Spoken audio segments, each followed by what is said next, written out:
Bienvenue dans ce podcast Éveil pour la vie. Dans cet espace d'exploration et de partage, un voyage au cœur de l'éveil des consciences. Suite à cette ouverture qui se fait alors, le repos ne trouve plus une place prépondérante dans ma vie durant plusieurs mois. Une énergie inimaginée me traverse. Peu d'heures, très peu d'heures, me suffisent à fonctionner de manière automatique pour poursuivre mon rôle de maman et d'enseignante, professeure de mathématiques. Et devenue boulimique pour comprendre ce qu'il se passe en moi afin de me découvrir, je laisse pendant cette période sans doute trop peu de place à un rôle d'épouse, de femme. Les expériences qui suivent cet événement sont des plus incompréhensibles pour moi à cette époque. L'intensité de l'énergie ressentie est indescriptible. Ce voyage intérieur avec toutes les destinations surprises qu'il m'a réservées m'a fait visiter une bonne partie du monde tant intérieur, subtil et tangible dans mon corps physique qu'extérieur, à travers la découverte profonde du lien qui unit tous les hommes. Cette découverte me fait prendre conscience que plus j'avance, moins je sais. L'univers est si vaste. Je le découvre en moi, il est en chacun d'entre nous, dans sa structure harmonieuse. Je vis un voyage sur Terre avant de rentrer à la maison. Et quel voyage!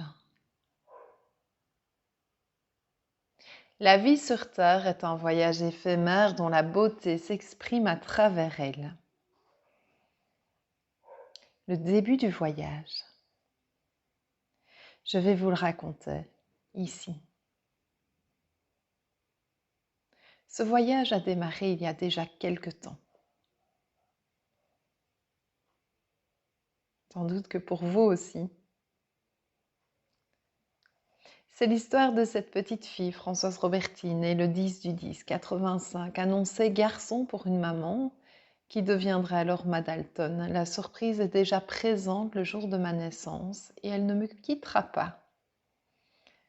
Mes parents m'ont ouvert à un type d'amour très honorable, beau, s'exprimant à travers l'accueil notamment et une série d'autres valeurs.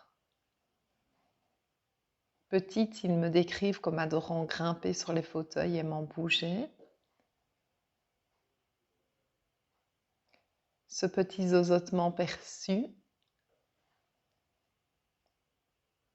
me fait croire que je me faisais apparemment comprendre sans devoir beaucoup parler. Je me souviens de cette petite enfance, aimer les fêtes et les couchers de soleil, adorer aller à la ferme de mon grand-père dans laquelle nous allions jouer, avec des flèches de montagne dans le sac à porter sur le dos de mes parents. J'aime aussi beaucoup jouer avec les lapins, découvrir les animaux dans le jardin, des chenilles aux papillons. Je me souviens que caresser les chenilles m'a valu une réaction urticante. Libérer un rat que mes parents avaient attrapé a suscité leur étonnement. Regarder les oiseaux, les observer, m'imaginer les voir atterrir dans un autre pays sont des pensées alors presque quotidiennes. J'aime aussi beaucoup les longs cheveux que j'admirais. Je recherche la proximité des adultes à l'école, à l'atelier créatif. Ça me rassure. Je suis reliée à la nature et aux animaux. Et vers l'âge de 7-8 ans, je commence à me montrer à la fois docile et contrôlante, sans m'en rendre compte. Je comprends petit à petit que la vie fonctionne sur base du libre arbitre exclusivement, des choix que l'on pose. Action-réaction. Si je fais ça, il se passe ça. Appelé lien de causalité. Je me montre de plus en plus contrôlante sur la vie que je mène, Je souhaite avoir de bonnes notes, faire aussi bien que mes frères ou que d'autres personnes et répondre aux demandes de l'école. Et en même temps, j'ai déjà envie de partager beaucoup de choses, mes points rouges étant souvent en bavardage. J'ai un idéal et je cherche du sens dans tout ce que je vis.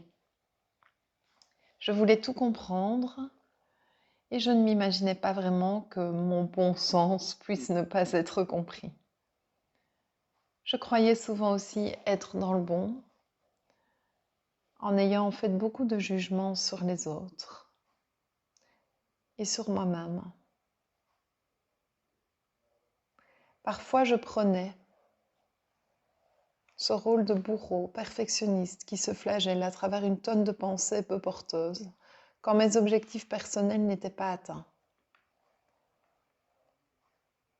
Parfois sauveuse pour les autres quand je pensais mieux savoir qu'eux-mêmes ce qui était le meilleur pour eux. Je jouais à merveille ce personnage, si bien que je ne m'en suis pas rendu compte, je m'y suis confondue.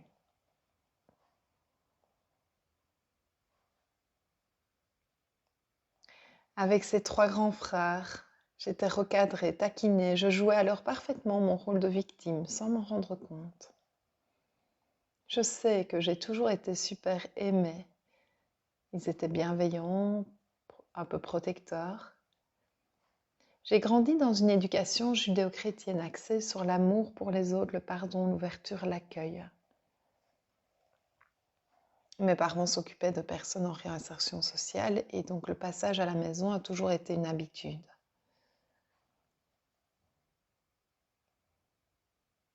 Avec une maman qui s'est occupée de notre éducation et un papa enseignant, ils étaient tous les deux présents pendant les vacances.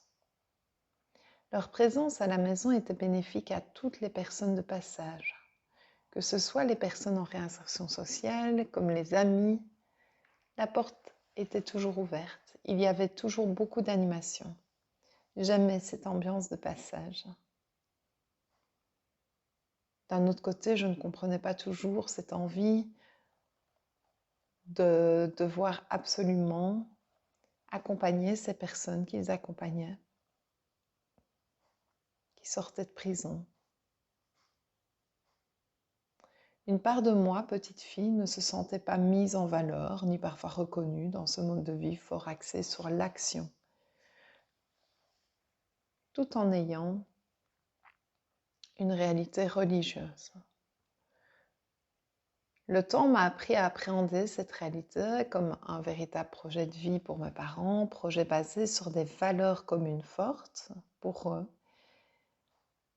Ils se sont écoutés et ont suivi leur élan profond d'aider ces personnes sortant de prison à se réinsérer dans la société, sans parti pris pour des jugements déjà établis par la justice, en tout dévouement et sans contrepartie.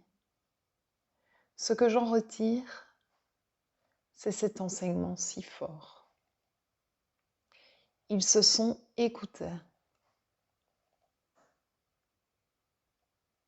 Quoi qu'on en dise, quoi qu'on en pense, quoi qu'en pense la société, leur famille, leur entourage ou leurs enfants, ils ont suivi leur chemin.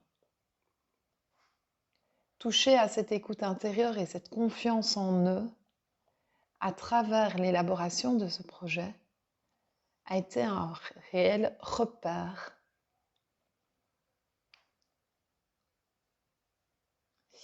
Il est devenu par la suite un encouragement pour m'écouter. Plus jeune, je ressentais cet élan de vie s'exprimer parfois en moi quand j'écoutais les autres.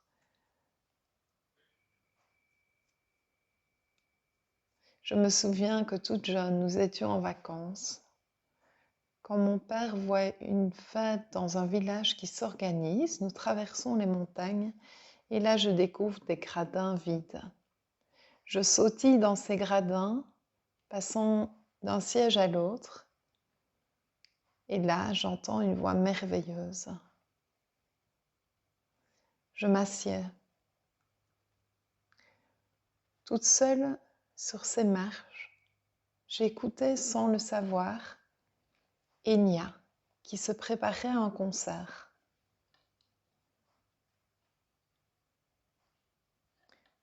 Du haut de mes 6-7 ans, cette musique me traverse, comme si j'entendais la plus merveilleuse musique du monde. Je suis émerveillée par la beauté de cette femme. Mon père vient s'asseoir à côté de moi. Si peu de temps après, ou était-ce longtemps, je ne sais pas. Puis il me dit, viens Françoise, on y va. Tout en moi rêvait de rester là à écouter.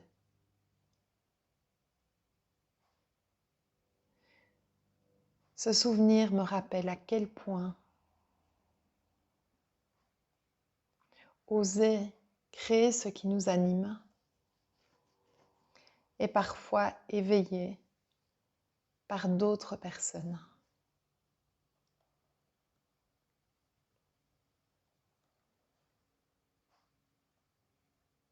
Oser créer ce qui nous anime rappelle à d'autres personnes d'en faire autant. La suite au prochain podcast.